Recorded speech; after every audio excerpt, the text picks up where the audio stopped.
Thank you very much, Mark, and to the FOLA for the opportunity to come and speak to you. So I want to talk about wiring funds. We heard a comment this morning, and I want to follow up on that comment specifically. I'm hoping to give you information, but at the end of the day, I have an ask of you. And so I will need your cooperation at the end of the day going forward.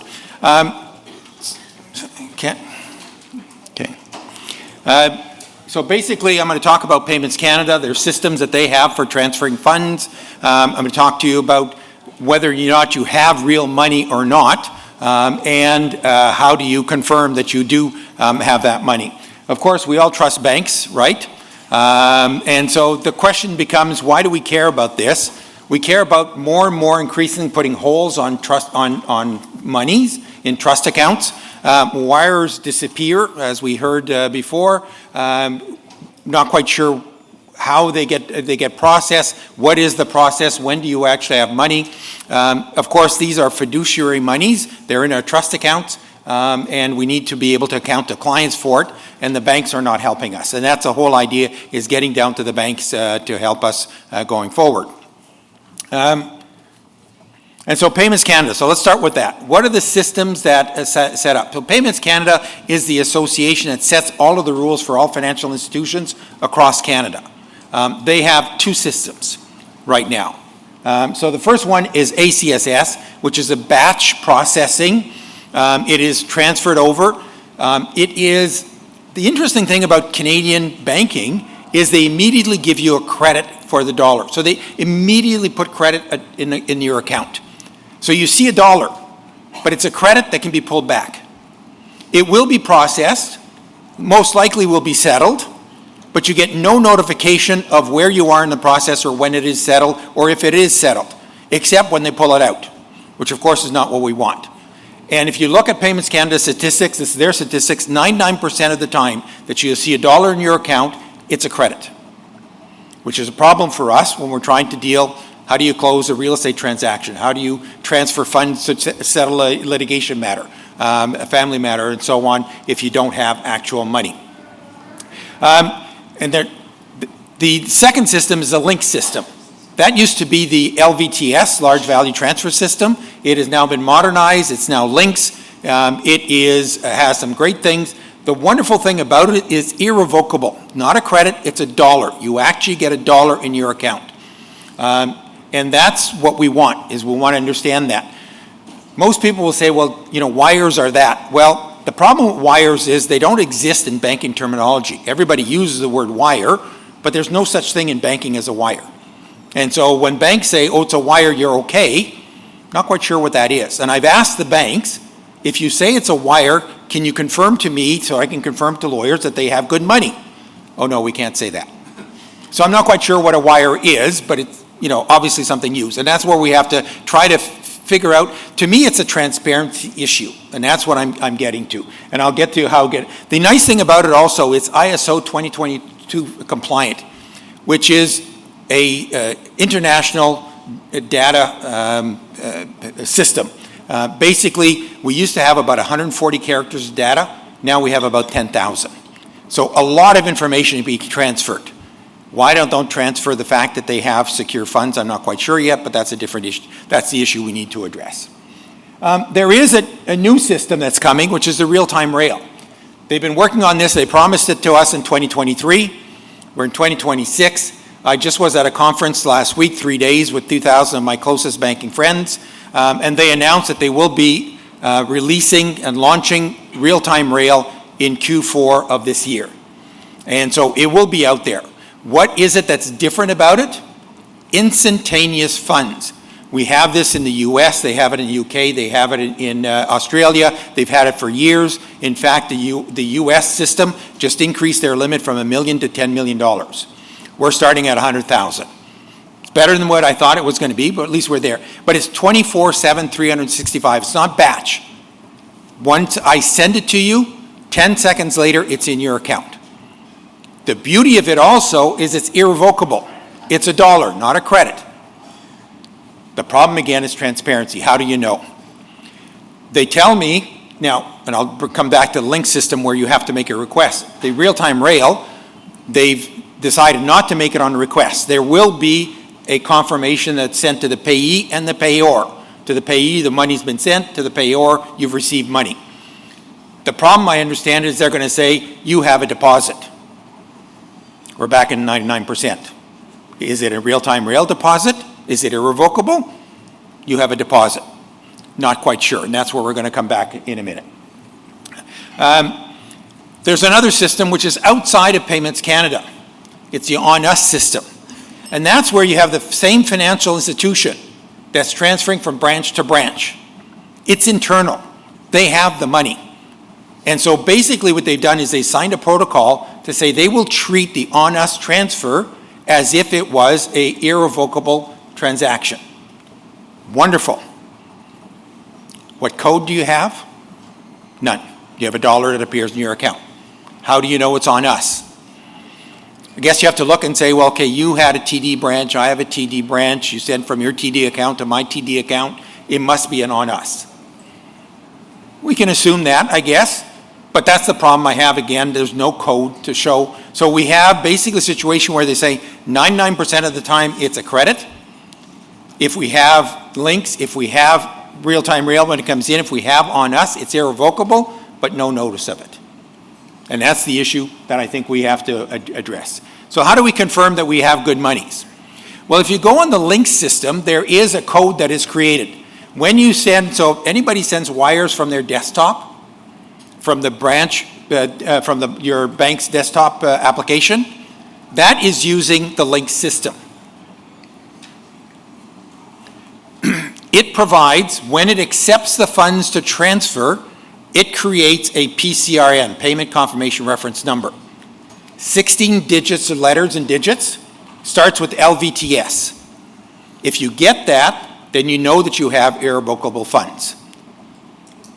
The problem with it is, where do you find it?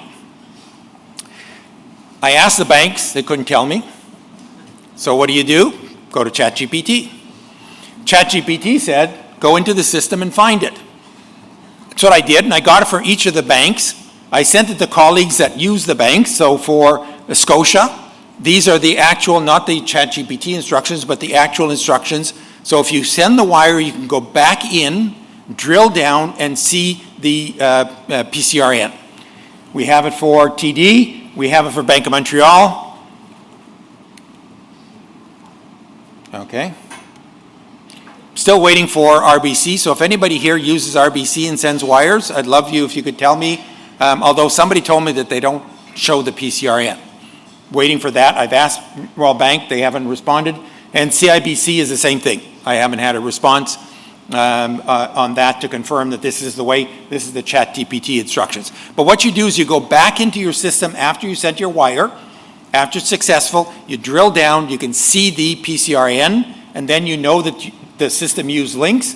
And what I'm trying to encourage lawyers, in the meantime, until the banks do differently, is that lawyers help each other. And when you send the receipt to the other side, I sent you X dollars, on your receipt you make sure the PCRN is there. So as the receiving lawyer, I don't get the information from my bank, but I get a receipt from you saying you sent me X dollars, I see the X dollars in my account, I see the PCRN in your receipt, and now I can have confidence that that is good money. I can use it immediately going forward. Now, if the banks use that, they wouldn't have to put a hold on it because they know to have good money. If the banks use it, they wouldn't have to take so long to deal with wires because they know they have good money. Why they don't use their own systems, I don't know. And that's what I've been after Payments Canada for 2.5 years. They didn't want to enforce, they wanted to educate. We're 2.5 years later, and it doesn't seem to be any education's gone forward. And so that's where we come in. Protocol. So the first thing we need to know is Payments Canada bylaw 9 says to the bank, thou shalt provide the PCRN on request. Unfortunately that they put that in. Now we all know that banks don't answer their phone, so how do you request? And if they do answer the phone, nobody knows what a PCRN is. So how do we go forward? And that's what I've been trying to get the banks to forward. Now, interesting enough, lately, I've had confirmation that Scotiabank, if you're with Scotia Connect, will provide you with the deposit, information that they deposited money in your account, and they will provide you the PCRN. So if you're using Scotia Connect, you should be able to see when they send you the notice of deposit that there's a PCRN that's available. The others haven't. Now, I believe somebody thinks that Bank of Montreal is doing it, so I need to get confirmation from that. But what the message we need to do basically is now we have to go to the banks as lawyers, as a group. So let's harness what Paul mentioned this morning, is basically go to the banks and say, I'm asking, this is the request that I'm making for the PCRN. I don't want to do it on an individual basis. I don't want to do it every time I get a deposit. I want you to give it to me globally. And by the way, Scotia is doing it. And if you're not doing it for me, I'm moving to Scotia.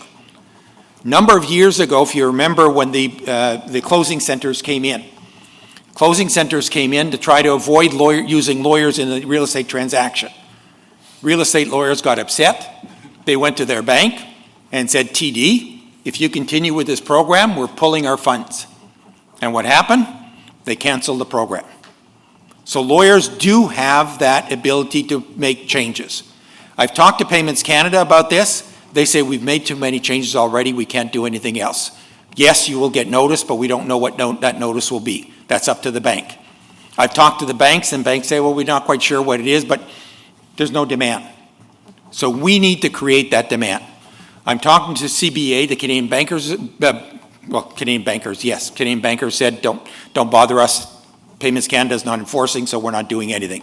So I'm talking to the Canadian Bar Association, and they're about to send out a note to all of the lawyers across Canada to say, let's adopt these protocols. One, exchange the PCRN that we have, and two, go to our banks and ask them to automatically provide the PCRN so we know that we have that information. Not only that, but now with the real-time rail coming in, I don't want just a note that says you have a deposit.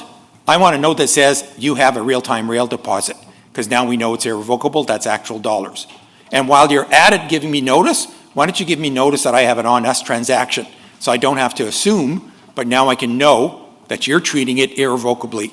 And we can change that 99% to maybe flip it around to 99% of irrevocable funds that we could rely on. And hopefully the banks can rely on, and we get better service on the wire side. And so when it's more difficult to exchange checks and bank drafts, we get better security, better service that way. And so that's the ask that I'm looking for, is to try to get a groundswell. I'll talk to I've talked to Jennifer. I've talked to Mark. See if FOLA can get behind this. And I'm looking at other association. I have the BC notaries that are asking to speak to me. I'm speaking to them on May 27th about this very thing. They have the very same issue. Worse for them, the banking cutoff is Ontario time for BC. They're 3 hours behind, so it's even worse for them going forward. So the real-time rail will help in actually getting the client's money in, because up to $100,000, that should help. Now, the $100,000 is what Payments Canada authorizes. That's still going to depend on the individual banks as to where they will end up. But I'm hoping that they're going to accept that the $100,000, and they're starting the testing. The banks, the partners testing is starting now. The other interesting thing that's happening in banking, they're upsetting the entire apple cart. They're now going to be open banking, where you can provide your access to your account to third parties. So when you're doing wealth management and you're doing various banking at various institutions, you can bring it all together in one service provider. So that's coming. The federal government has pushed on that. Federal government is pushing on the real-time rail. We need to move that forward. On top of that, talking to Canadian Bar Association, we are writing to the Minister of Finance and to Bank of Canada, who both oversee Payments Canada, to get them to increase the transparency in the Canadian banking system. That's what's missing at this point. We have a great banking system. They provide instant credit, but instant credit isn't good enough when we're dealing with fiduciary funds.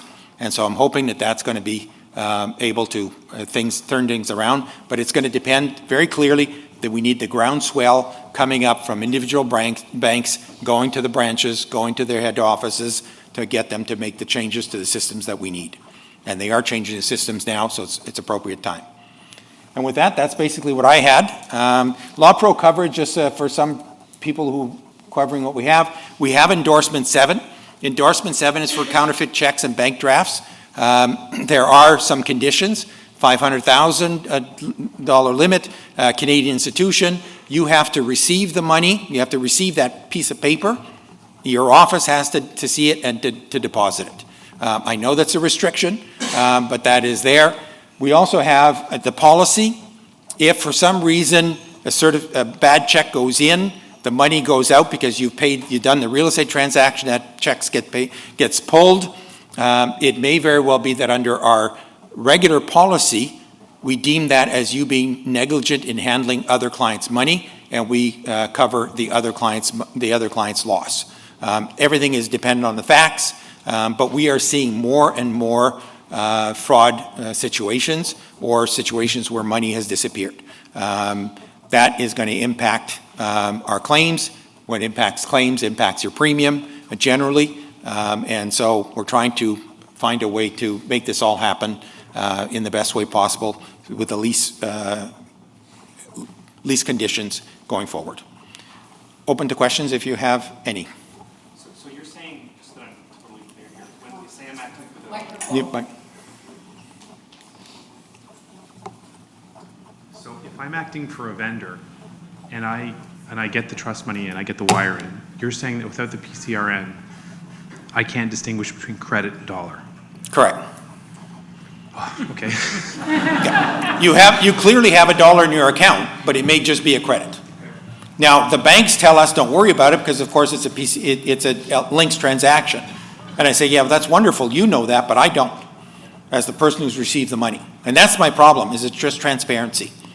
So under Payments Canada, go to their website. 99% of all every time you see $1, 99% of it is revocable. Just scary thought. What about like EFTs, like e-transfers or EFT transfers? Like I do a lot of lien work, so we say we don't release a lien until we have, cleared funds, and we consider wire cleared funds. Are EFTs covered under that, or how does that? I'm a little confused as to whether that should be considered cleared cash on the spot. Why is this not working so well? One more. There we go. Oh, no. There. There's a list of your EFTs are there. Okay. All revocable. So unless it's a links, right now it's very clear, unless it's a links transfer, it is basically revocable. That's or on us, an on us direct deposit from same institution to your institution. Those two are irrevocable, but you have no information on it. The on us, you can probably assume it because it's your bank to different branch, but the links you have no way of knowing. And so how do you know, maybe you said this, but I'm confused. How do you know that it's an on us transfer? So like my office manager says, hi Andrew, I got 100,000 I got 100,000 that, like, how do I then have the confidence to say, okay, we're going to discharge the lien and we're going to send the money to the client? If they send you a receipt, okay, you bank with? Scotiabank. Scotia. So you have Scotia, they send you a receipt from their Scotia bank, right? So it's a Scotia trust, a Scotia account to your Scotia account. That's what the definition of an on-us transfer is. Okay. That should be clear. Yeah. I don't know what the bank looks at that. So that should be under the protocol. I just haven't been able to get a bank to confirm to me exactly when they treat it. Did they treat all of them that way? I don't know. But that's a definition of an on-us transfer. Same financial institution, different branch. It's just going from the left pocket to the right pocket. It stays in the same institution. So that should be treated as irrevocable. And is there a time period on the revocability? Like, let's say of an electronic fund, like we always consider, okay, 5 days, and then we consider something clear. Is that sort of arbitrary on our part, or? The Bank of Canada bylaws and regulations are as convoluted as the Income Tax Act. And I found provisions where 6 years later they can revoke things. It's all over the place. Now, typically, 5 to 8 banking days, it's resolved. But if you look at it, there's a whole, under their rules, there's a whole host of different things. So the safest, like, as you can be, is the wire transfer, get that PC. Yes, the PCRN. The problem is if your client goes into the branch and says, I want to send a wire, typically the banks say, we don't tell you how to do your business, don't tell us how to do ours, we'll send it the way we want. Right. Which is a problem. If you actually get, and we did a program, we did a pilot program 10, 12 years ago with the banks, doing wire transfers where we had a specific program with the banks. And the reason why it didn't work, most of the time it didn't work, is because when the client got to the bank and asked for it, the teller said, oh, that's way too much trouble, I'll give you a bank draft. And so the banks don't want to do it. So that's the problem. But yes, if you go into the branch and ask for a wire and they do a wire, they'll give you a receipt, but there's no PCRN on it. And they have no clue what a PCRN is. So, because I'm mostly concerned on, I know when I say to my office manager, can you send a wire, it's a whole schmozzle, and they go to the bank and they're like, no, we'll just do this. But it's more on the receiving end where someone says, I've got a real estate transaction, I need the lien off title. And I say, okay, wire me the funds. And they say, okay, if I wire you the funds, will you take the lien off? And then now I'm getting a little concerned that I received the wired funds and I'm not doing enough to confirm that it's actually, I know this that I actually have money in the bank. Yeah. I know this is unsettling in messaging, but it's basically what you've been living with for the last 40 years. So I don't want to upset the apple cart and to give you all a heart attack. I'm just trying to say there's a better way, but we need to help ourselves and we need to force them to give us the information that we need. Okay. That's where we know. But yes, when you get it, unless it's a law firm sending it to you or somebody who has a wire system that can go back in and find the PCRN and send you a copy of it, you're never going to get that PCRN.